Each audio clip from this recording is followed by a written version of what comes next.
It's so good to be here with all of you.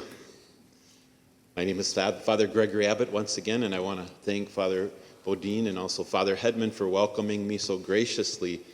It's been a blessing since I've been here 3 days, since Wednesday, to meet a good number of you, and I've found you to be very friendly and welcoming and encouraging. I was able to celebrate the school mass yesterday, and also the stations with the school children. And I'm very impressed at how the older children mentor the younger children.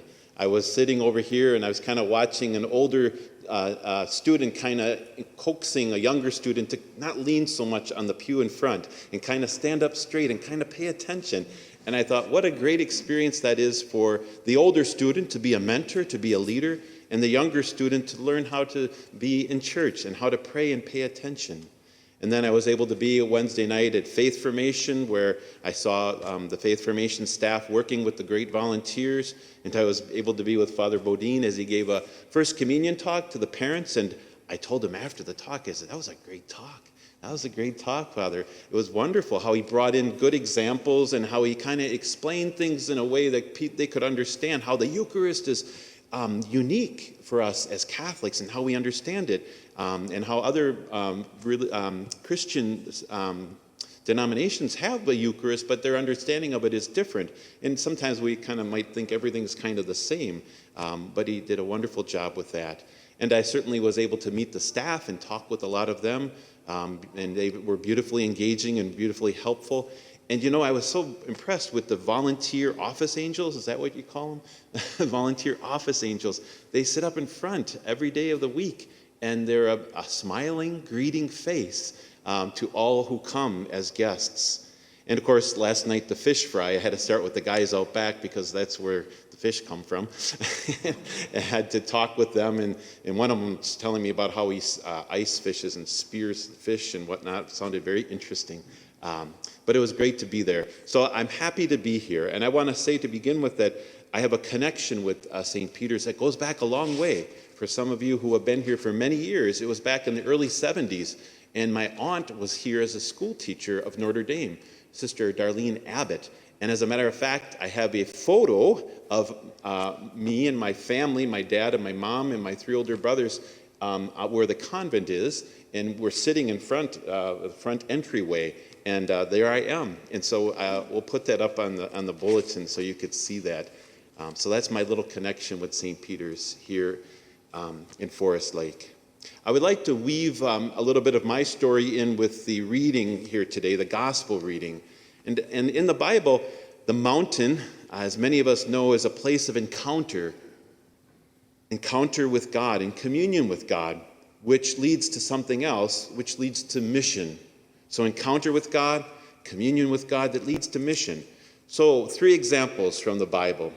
You remember maybe in Exodus chapter 3 how Moses, when he was tending the flock of his father-in-law Jethro, came to Horeb, the mountain of God. And he encounters God there in the flaming fires of the bush, which is on fire but is not consumed. Moses, Moses, God calls out from the flaming bush, and Moses answers, "Here I am." God says, "Come no nearer, remove the sandals from your feet, for the place where you stand is holy ground." And there God gives Moses this mission: "I will send you to Pharaoh to lead my people, the Israelites, out of that place of slavery to freedom." And so Moses encounters God and has a communion with God in a new and mysterious way on Mount Horeb. And from that deeper communion with God comes to a sense of mission to lead the Israelites into freedom. Our second example is the prophet Elijah. He too encounters God on the same mountain of God, Horeb, in the first book of Kings. And there God instructs Elijah to go and stand on the mountain. You know the story, right? Before the Lord, because the Lord will be passing by. And we remember that that Elijah found God not in the strong and heavy wind, nor in the earthquake, nor in the fire, but in the tiny whispering sound. The tiny whispering sound. For us, that seems important, doesn't it? Our world is so loud, is so much in your face, in your palm, the palm of your hand. And it's so bright and it moves so quickly. And God whispers. So there on the mountain of the Lord, God gives Elijah his final mission in his life. 3 things he says to Elijah. Anoint Hazael as king of Aram, anoint Jehu as king of Israel, and anoint Elisha as a prophet to be his successor. Elijah's mysterious and subtle encounter with God and communion with God and the tiny whispering sound leads him to his final mission in life. And then the 3rd example, today, our gospel story of a mountain place encounter with God. This is in Matthew's Gospel, chapter 17. Jesus takes Peter and James and his brother John and leads them up a high mountain by themselves. And suddenly, the 3 encounter Jesus. They know Jesus. They've been with him. They've been walking with him and seeing him do miracles. But they encounter him in a new way, in a profound way, in a powerful way. They experience the divinity of Jesus shining through his humanity. And Jesus is transfigured before their eyes, the text says. His face becomes dazzling as the sun. His clothing becomes radiant as light. And then Moses and Elijah, who we just considered in the Old Testament, they are there with him. And they are there in this encounter that the disciples have on the mountain with God and Jesus Christ, and they're conversing with Jesus. And so on this high mountain, they give their witness, Moses and Elijah do, that Jesus is the fulfillment of the law, which Moses represents, and the fulfillment of the prophets, which Elijah represents. And then the Father's voice is heard. This is my beloved Son, in whom my favor rests. Listen to him. These are words of encounter, words of communion with God for Peter, James, and John. And then that words of encounter and communion lead them to mission. Listening to the Father's beloved Son's voice, Peter accepts Jesus' call to be our first pope.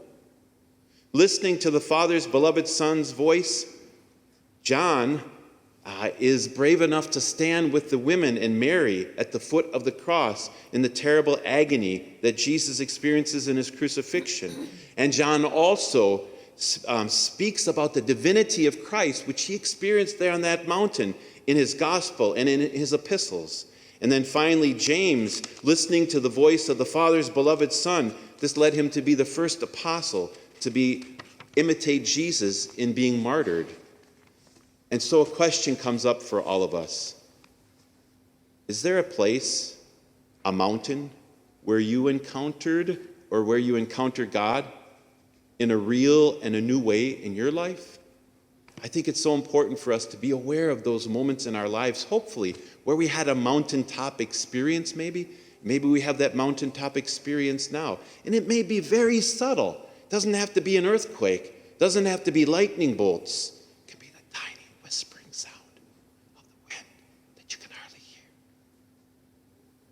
And so for myself, to transition into myself, I'm blessed to have a family where pretty much every Sunday, Saturday, I think we always went to Mass. And I see that as a great gift that I had that blessing. My dad and my mom and my 3 older brothers, I grew up on the west side of St. Paul. I always like to say, out of my picture window, I could see the Cathedral of St. Paul. I could see the dome of the Cathedral of St. Paul. For me, that's very special because I love St. Paul, and I was born in his city. And it's very special because someday later on, I was going to be laying on the floor of the Cathedral of St. Paul to be ordained a priest.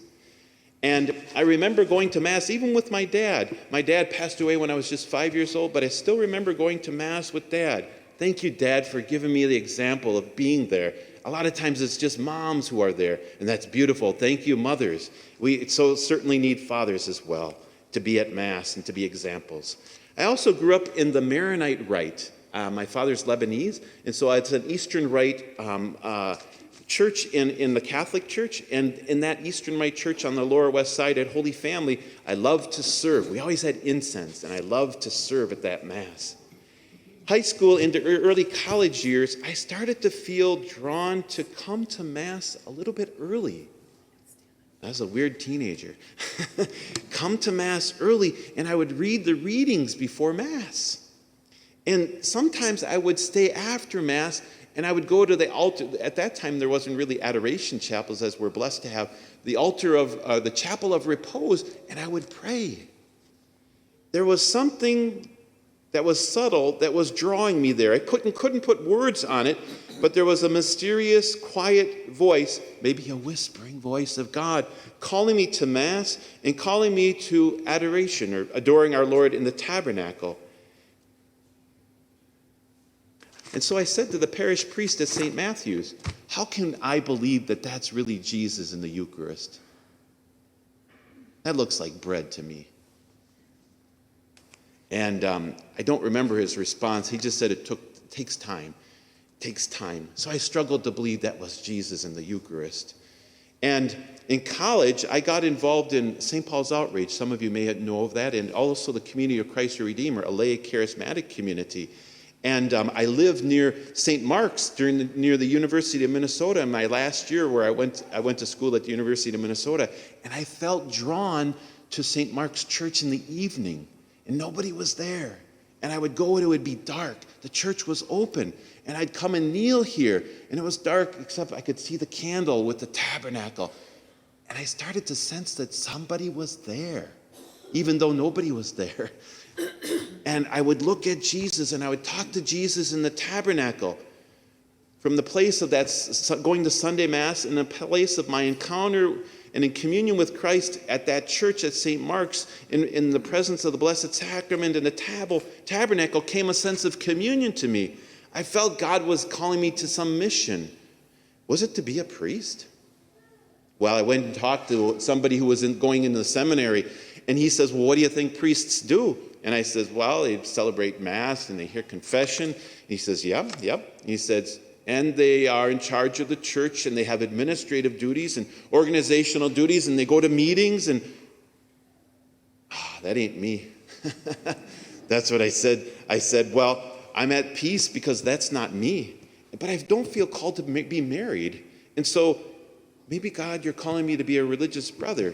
And so I remember talking to the Franciscan Brothers of Peace. And then I went and talked to this new Carmelite community, Little Brothers of Carmel, which was in my neighborhood on the west side. And I noticed that their vocation was prayer. And I felt called to pray. And so I entered that Carmelite community, the Little Brothers of Carmel. And while I was there, it's on the west side of St. Paul, or in West St. Paul, actually, St. Michael Church. I was a sacristan. I love sacristans because I was a sacristan. And I love being a priest now because as a sacristan, the older folks would always say, we can't hear Monsignor speak. Tell him to speak louder, because he was kind of quiet. And so I tried to project my voice for everyone to hear. But as I was a sacristan, I realized I had some gifts that were applicable to being a priest. And in my communion with God in a quiet place, in adoration now with my community before the Lord in the Blessed Sacrament, the question came up, why wouldn't I be a priest? I'm really good at talking to the greeters before Mass and the sacristans and the servers. I know why I wouldn't. I'm afraid. I don't want to get up in front of everyone and talk. Let somebody else do that. I'm a quiet person and I like to be hidden. And then I realized, because my spiritual life was developing, my communion with God was developing, that ain't a good reason not to do something you think God might be calling you to do. And so I said, I should go to the seminary. Oh my goodness, God help me. I need a lot of help. Anyway, going forward, in 2007, I was ordained a priest. I'm jumping ahead. And then I was a priest first, as I said in my little bulletin article that I put in a couple weeks ago. I was a priest first at St. Michael in St. Michael, Minnesota. Then I was a priest at Epiphany in Coon Rapids. And then I became a pastor at Ascension and St. Bernard in Norwood, Young America, and Cologne. That's way out in the west. I got to meet farmers out there. I love farmers. They're so hardworking. And then you shake their hand and they're missing digits. I shook hands at St. Michael and be like, man, something's missing in that man's hand. It was fingers. He's missing his fingers because he laid down his life so we could have our bread in the morning. And so Norwood, Young America, and Cologne, and I was pastor there. Man, that was hard to be a pastor. God bless you, Father Bodine. I was there for 6.5 years. I had the unfortunate task of closing the school. It was really struggling for years, and I won't get into that. And I was ready to leave that assignment many times because it was hard being a pastor. There was a lot of pressure. A lot of people want a lot of different things. But I made it. Thank you, Jesus.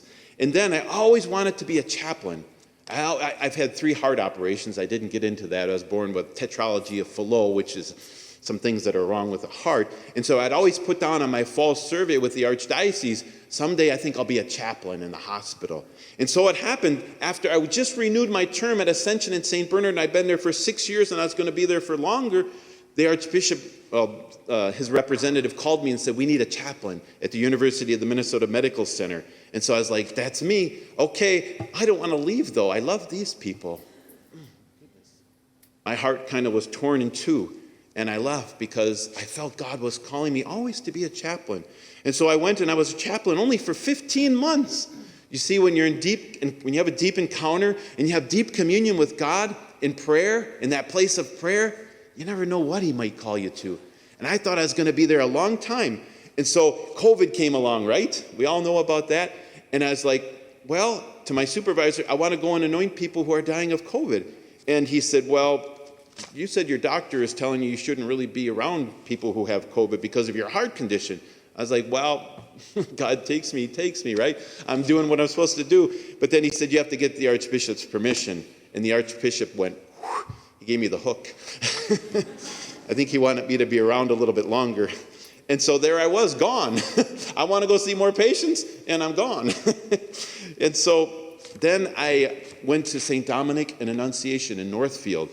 Wow, that was challenging. It was a very complex assignment. There's the community of St. Dominic, and within the community of St. Dominic, there's the English-speaking community, which is wonderful and beautiful, and a beautiful Spanish-speaking community. Yo no hablo español. Poquito. Más despacio, por favor. Much slower, please. I can't understand. And so there were those two communities, and then I had another parish, Annunciation. Then we had a school, so that was the 4th community. Then we had 2 colleges, that was the 5th community. Then we had a lot of nursing homes, that was the 6th community. Ay caramba.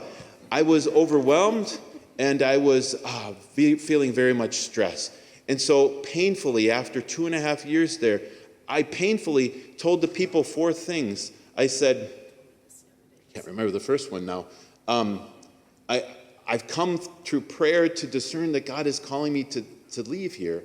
And I said, number 1, I feel relief because the pressure is great.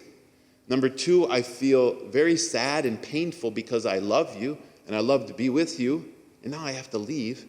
Number 3, I feel a sense of peace because I think it's God's will. Number 4, I feel excited because I'm going to be an associate and I think I have skills that match that assignment very well. And so I am excited with that. And so that brought me here. And I'm so happy to be here with you. And my question is, what is your mountain? Where is your mountain where you encounter God in a new and a real way? And how does this communion with God lead you to mission? Maybe even where you don't want to go, to do what you don't want to do. Maybe to be up front when you feel like I should be in back. And I'm going to give you a place to go, okay? Go to Mass on Sunday. You're here already. Thanks be to God. And for me, I'm going to give you this example that I had. Go to Eucharistic adoration. Some of you do already. And I talked to somebody who was involved in Eucharistic adoration, who was involved when it was started 20-some years ago. And she told me many of the people who helped to get that started are still faithful adorers. Do you want to encounter God in a new way? You know, some of us feel that I'm not holy enough to go to that adoration chapel. The holy people go there. Well, who did Jesus came to save, right? Sinners. Anybody a sinner here? Yeah, right. Okay, so we can all go to the adoration chapel. Go to the adoration chapel. That's my encouragement for you. Why? Many reasons. One, I asked some of the people who go there, and I said, why do you go there? I want to tell the people. And they said, well, it's quiet there. It's peaceful there. It's a time with the Lord. It's silent time, away from technology and the phone, all the noisiness. Another person said, it's where I find my peace. And another person said, it's nice to be there and pray, and I go with my neighbor. And another said, I give it 5 stars. And another said, I give it 10 out of 10. And I actually asked some students at St. Dominic when I was down there. We had them go to adoration, and you want to get the students to see what they say. What did you think of adoration? And I don't think they were being genuine. They said it was peaceful. The students did, 7th graders. They said it was quiet. They said it was calm. Where do you go? What's your place to encounter God in a new and a deeper way? My invitation to you is go to the Adoration Chapel. Maybe just go there for 5 minutes. You don't have to stay there a long time. At the Adoration Chapel, Jesus is looking at you as a person, as his beloved, as he looked at Peter, James, and John on the mountain. That can be a mountain for you. Maybe Jesus will speak to you there in a quiet whisper. We really have to get our spiritual Q-tips out to hear him speak. But he will speak to us in the silence of our hearts. And then he will, from that communion, he will send us on mission. Send us on a mission to proclaim his gospel, his good news to the whole world. That's why I'm here. I heard Jesus speak in the silence of the Mass and adoration, and he said, become a priest. And I said, no way. Wait a minute. I'm afraid. Jesus, I got to do what you want me to do. You're the way, the truth, and the life. Yes. And now I pray to proclaim the gospel here. How are you called to proclaim the gospel after you listen to Jesus in the Adoration Chapel or wherever you pray?